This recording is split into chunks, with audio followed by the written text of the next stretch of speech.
This morning we're happy to welcome Chris Mason, worship pastor at Pastor-Wayzata, which is a campus that comes together every Sunday. That's right. You can explain that better than I can. Yep. Thanks, Chris. Awesome. Good morning, everybody. How are we? Doing okay? Oh, what a gift it is to be with you today. Like Dick just said, my name's Chris, and I've had the privilege and honor of being on staff here at Eaglebrook for almost 14 years, which feels like a long time to me. But this has been a place that has just walked with me and cared for me and loved me in so many different ways. And so I'm just so thankful to be here. I was just blessed to sit in the back of the room and to see all of you who faithfully show up each and every week to learn from God. And to be in community together. There's nothing better than being in community with one another and leaning into who God is and what He has in store for us. And as I look throughout this room, I see God's faithfulness. And that's just a gift for me to be a part of today. And so thank you for having me. How I got here was I had lunch with Mark Byerly a few months ago. And he just said, hey, what do you think? What do you think about coming to Encompass? And then I got to have coffee with Dick and just... learn each other's stories and spend time together. And he asked, I would love to come and be a part of this with each of you. A little bit more of my story. So I've been on staff for 14 years, like I said, but I've been a part of Eaglebrook for almost 16 years on the worship team.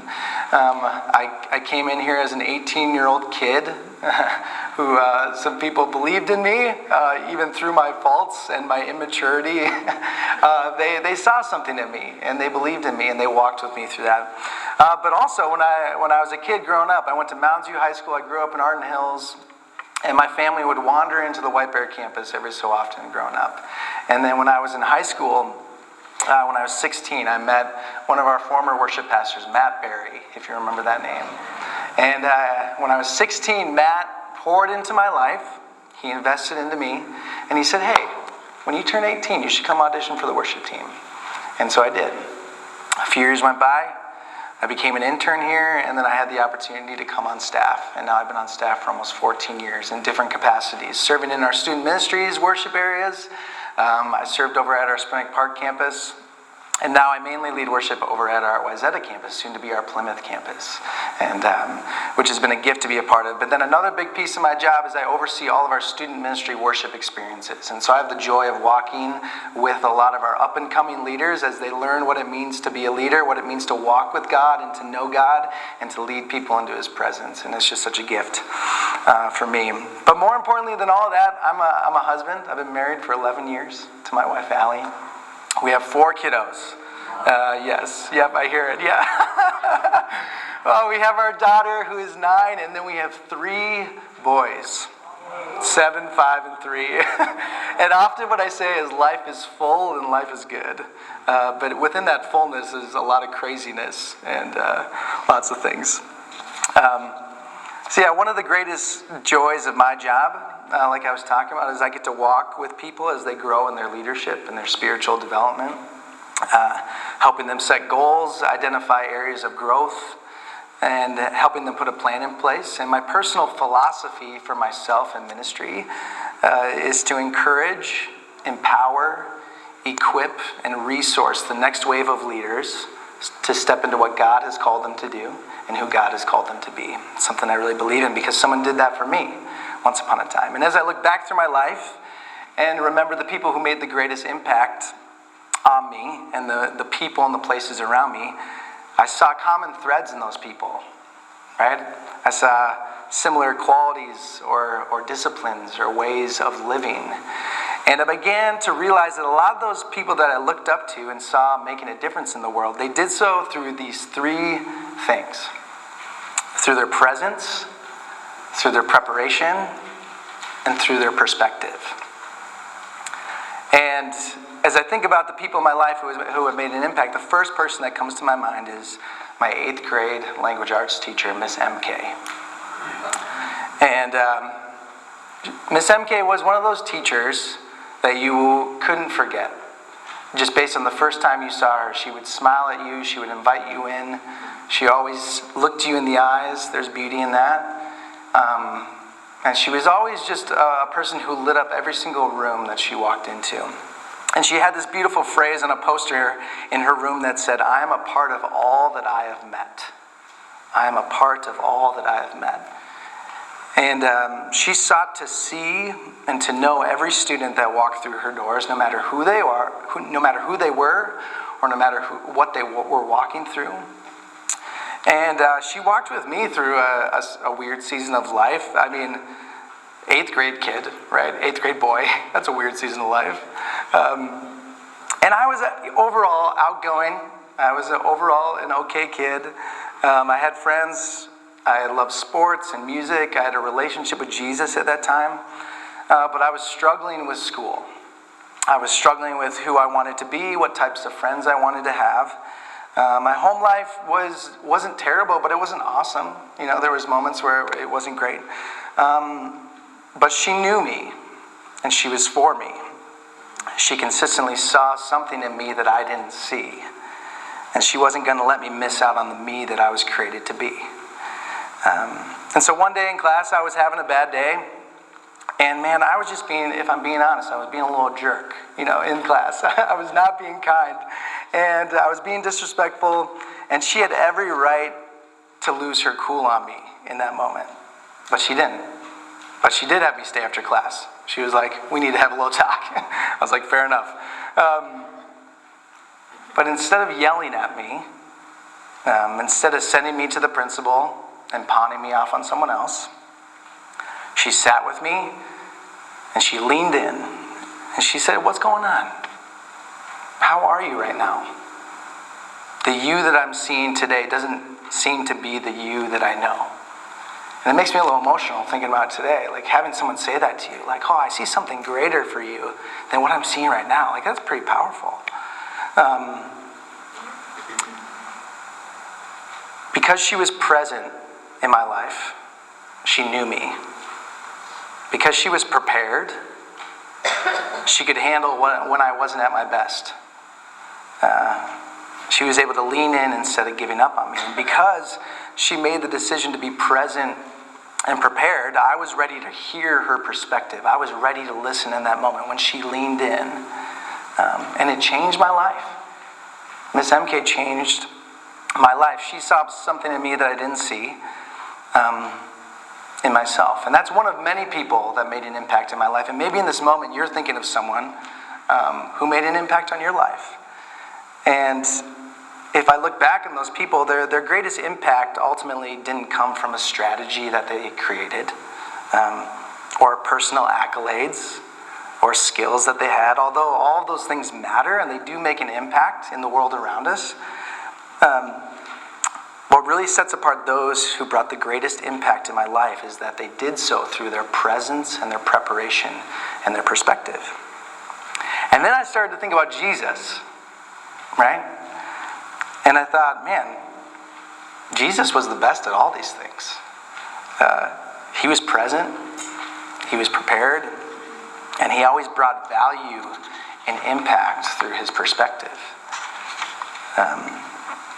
And so today I want to share about how we, all of us together, can make a long-lasting impact on the people and the world around us through our presence, preparation, and our perspective. Living and leading like Jesus. And so I want to start first with presence. And the first way that Jesus made an impact, was through his presence. And to start us off, I want to read from Mark 5, verse 21. A lot of us know this story. And it says, "Jesus got into the boat again and went back to the other side of the lake where a large crowd gathered around him on the shore. Then a leader of the local synagogue, whose name was Jairus, arrived. When he saw Jesus, he fell at his feet, pleading fervently with him, 'My daughter is dying.' He said, 'Please come and lay your hands on her, heal her so she can live.' Jesus went with him, and all the people followed, crowding around him. And a woman in the crowd had suffered for 12 years with constant bleeding. She had suffered a great deal from many doctors, and over the years she had spent everything she had to pay them. But she had gotten no better. In fact, she had gotten worse. She had heard about Jesus, So she came up behind him through the crowd and touched his robe. For she thought to herself, if I can just touch his robe, I will be healed. Immediately, the bleeding stopped, and she could feel in her body that she had been healed of her terrible condition. Jesus realized at once that healing power had gone out from him, so he turned around in the crowd and asked, who touched my robe? His disciples said to him, look at this crowd pressing around you. How can you ask who touched me? But he kept on looking around to see who had done it. Then the frightened woman, trembling at the realization of what had happened to her, came and fell to her knees in front of him and told him what she had done. And he said to her, daughter, your faith has made you well. Go in peace. Your suffering is over. It's over. Now, this is a story that we have a little kid's storybook Bible at home. And every time I come to this story, it hits me pretty good because I have a daughter, a 9-year-old daughter. And at this point in the story, I always put myself in the shoes of the father, where he ran to Jesus and he was like, Jesus, I need you. I need your help. And can you imagine if there's something so intense of your daughter's dying and then Jesus just stops on the way to healing her? That's like, in that moment, I'd be like, what are you doing? We got to go. This thing is super important. My daughter needs you. I need you. But Jesus stopped. He stopped and he saw the people in front of him. He was present enough in that moment to just slow down, recognizing that there was a need in front of him. And although he was on his way to something incredibly important, he still stopped. He was still present in the moment. But I also just want to finish the story because I think it's meaningful. Because while he was still speaking to her, messengers arrived from the home of Jairus, the leader of the synagogue. They told him, your daughter is dead. There's no use troubling the teacher now. But Jesus overheard them and said to Jairus, don't be afraid, just have faith. Just have faith. Then Jesus stopped the crowd and wouldn't let anyone go with him except for 3 of his disciples.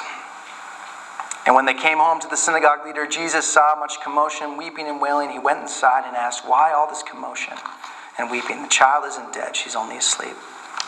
The crowd laughed at him, but he made them all leave, and he took the girl's father and mother and his 3 disciples into the room where the young girl was lying.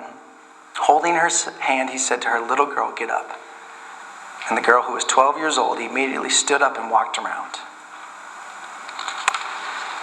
Oh, it gets all the feels when I read that story. But Jesus was so present with the people around him, and even though he was on his way to something so important, it wasn't any less important than the person in front of him, he still stopped to be present with the people around him. And presence is powerful. Presence is really powerful. And how often are we looking to the next thing instead of being fully present and immersed in the current moment? I know, that's tough for me. And it's really hard for us to make an impact on the people and places around us without being present. If you think about having a phone conversation with a friend who is having a bad day, right? If we aren't present with that friend, intentionally listening and hearing them, it's going to be pretty tough to make an impact on their life. Or can you think of a time where you've had a conversation with someone and you can just tell that they're not there with you? They're looking around, they're looking past you. And in a moment like that, if I'm having a conversation with someone who isn't present, I'm going to be way less inclined to invite them into my story. Way less inclined to invite them into the needs that I have, the struggles that I have.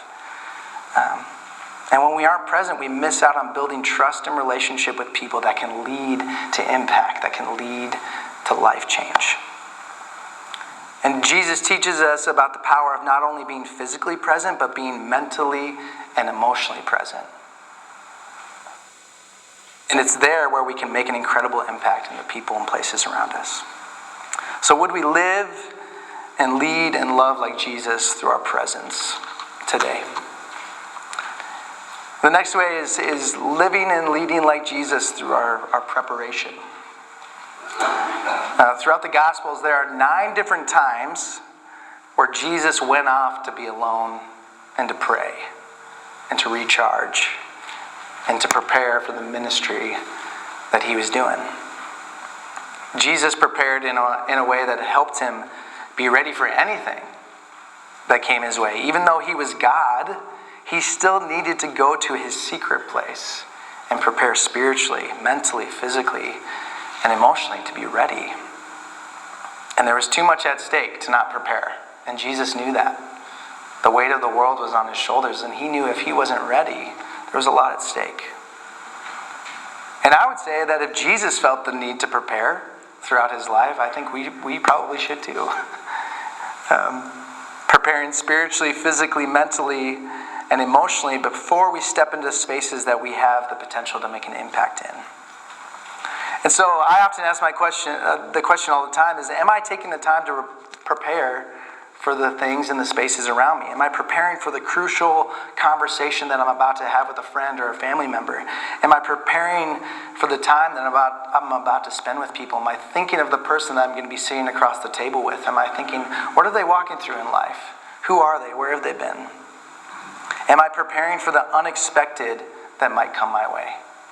That's probably the thing that I often forget about the most, is forgetting to prepare for the things that I can't control, the unexpected things that come my way. And life is filled, I think we can all say, with unexpected things, right? And Jesus' life was filled with the unexpected. But he was ready for it, because his circumstances didn't determine his preparation, right? It was just a part of his rhythm in life. And what if it was a part of ours? What if preparation in all the different ways was just a rhythm and a part of our life? Because I believe that when we prepare, there's a greater chance of having impact on the people and places around us, just like Jesus did. So would we seek to make an impact in the world around us through our preparation today? Okay, so we've unpacked presence. We've unpacked preparation, the importance of that. And now let's talk about the way in which Jesus made an incredible impact through his perspective, and a little bit of how he got here. And a great example of this is the story of the woman at the well in John 4, where Jesus shows up at this well, and he was tired from a long walks, and he sat wearily beside the well about noontime. It's kind of funny, we just talked about preparation and recharge, and here's a moment where Jesus, he was tired, so he went to a well. He found rest to recharge, to prepare. But then something unexpected happened, right? Soon a Samaritan woman came to draw water, and Jesus said to her, "Please give me a drink." He was alone at the time because his disciples had gone into the village to buy some food. But the woman was surprised, for Jews refused to have anything to do with Samaritans. She said to Jesus, "You are a Jew and I am a Samaritan woman. Why are you asking me for a drink?" And Jesus replied, "If you only knew the gift God has for you and who you are speaking to, you would ask me, and I would give you living water." "But sir, you don't have a rope or a bucket," she said, "and then this well is very deep. Where would you get this living water? And besides, do you think there's greater than our ancestor Jacob, who gave us this well? How can you offer better water than he and his sons and his animals enjoyed?" Jesus replied, "Anyone who drinks this water will soon become thirsty again. But those who drink the water I give will never be thirsty again." That's good news. It becomes a fresh, bubbling spring within them, giving them eternal life. She said, "Please, sir, give me this water, then I'll never be thirsty again, and I won't have to come here to get water." And he says, "Go and get your husband." She said, "I don't have a husband." Jesus said, "You're right. You don't have a husband, for you have had 5 husbands, and you aren't even married to the man you're living with now. You certainly spoke the truth." She said, "Sir, you must be a prophet. So tell me, why is it you Jews insist that Jerusalem is the only place of worship, while we Samaritans claim it is here on Mount Gerizim?" That's a hard word to say. Where our ancestors worshipped. And Jesus replied, "Believe me, dear woman, the time is coming when it will no longer matter whether you worship the Father on this mountain or in Jerusalem. You Samaritans know very little about the one you worship, while we Jews know all about him, for salvation comes through the Jews. But the time is coming, indeed, it's here now, when true worshipers will worship the Father in spirit and in truth. The Father is looking for those who will worship him that way. For God is spirit, and those who worship him must worship him in spirit and in truth." Then she ran off to her village and told them everything that Jesus just told her, the perspective that he just brought. I mean, that's a lot to unpack right there. He just laid it out there. But there was a perspective that Jesus brought that ultimately changed that woman's life and changed the lives of the people around her. But if I'm being honest, there's so many times in my life where I want to jump right to bringing impact through my perspective, in my opinion, right? I think we all have this desire for our opinion to be heard, our perspective to be heard. We want to jump right to this moment where we're sharing that opinion, that perspective, hoping that it's going to make an impact. Because that's the exciting moment. That's the exciting stuff. That's the thing that is seen and heard the most, is your perspective and your opinion. But I would go as far to say our perspective won't bring an impact if we aren't first focused on our presence and our preparation. Through our preparation and our presence is where we build trust, is where we build respect, is where we build relational capital to share our perspective. And Jesus laid the groundwork in this story. What I love about this story, after we talked about presence and preparation, is that all of it is in it, right? First, he was just there. He was there and he was available. Even though he was tired, even though he was worn out, he was present and he did the preparation so that he could be ready for whatever came his way. And he just sat and he listened. And he was prepared and present before even thinking about bringing his perspective. Now, he has an advantage because he's God. He knew her story, but he still sat and he listened. And so I think that's something great for us to listen to. Because even Jesus needed to build trust and relationship with the people around him before he challenged them and brought perspective. And the woman at the well got to the point where she was asking him questions, right? After she felt seen and known, she began to lean in a little bit more. And so if you look at the two stories of Jesus, each of them started with presence and preparation. And then came the opportunity to bring perspective. And so what would it look like for us to live lives with the people around us, to not jump right to wanting to bring our perspective, but what if we started with just presence? What if we started with just being with people and seeing people and hearing people, knowing their story and what they've walked through? Because that will ultimately determine the perspective that we bring. When you know someone's story, it radically changes the way in which you share your opinion around them. And that's what Jesus did better than anyone. And he did it ultimately through all these three things. Now, during my senior year of high school, I went back to visit my 8th grade teacher, Miss MK. It had been a few years since I had seen her, and so I emailed her asking if she remembered me and if I could come for a visit. And she said, "Chris, of course I remember you. I will always have time for you. Come visit me anytime." So I did. I went and visited her. I'm known as the crier of all the worship pastors, so bear with me. Everyone always looks at me in meetings and they're like, "Are you going to cry right now?" The answer is yes. So I went and visited her. And she asked me about my life. And expressed how proud she was of me for the growth that she had seen in me. She was so present in that moment. It was after a long school day. And she was just there. She has 2 kids. She has a husband. She could have been anywhere else, but she just sat there with me. That's pretty crazy. She was present. She had prepared and thought through questions she wanted to ask me. And then I just asked her questions and for advice and received perspective that I needed to hear. It was a day that I'll never forget. Especially because 6 months later, Miss MK passed away. Unexpectedly at the age of 38, natural causes. A crazy thing that rocked my world, truthfully. And at her funeral, it was filled with hundreds of current and past students who showed up and shared about the long-lasting impact she had on their lives. It was unlike anything I had ever seen. Student after student getting up to the mic, talking about who she was and the impact that she made. Stories of her just sitting with you, knowing you, and offering perspective that would change the way that you saw yourself and you saw the world. And it's no coincidence to me, and it's probably not to you, that Miss MK loved Jesus.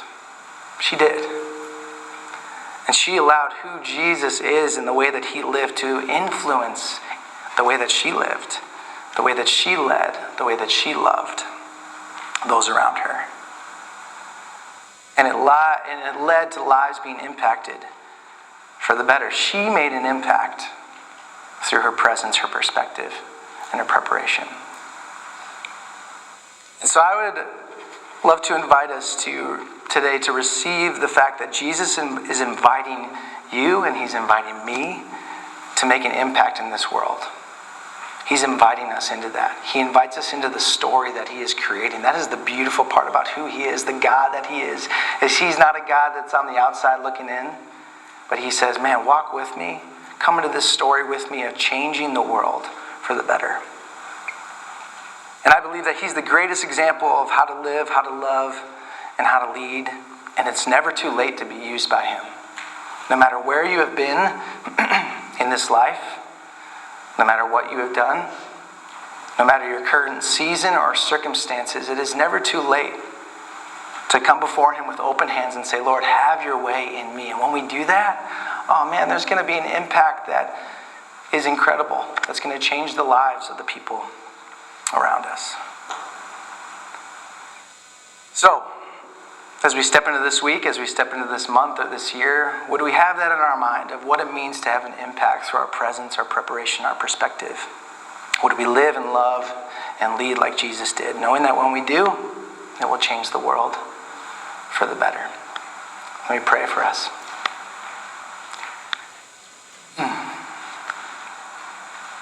Jesus, we thank you for who you are today.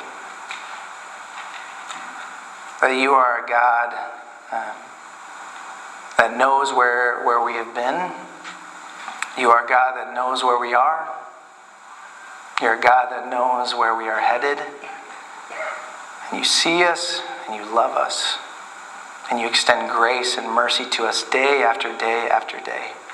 And so would our response to your goodness, to your faithfulness, to your love, would our response be a life and a posture of serving you.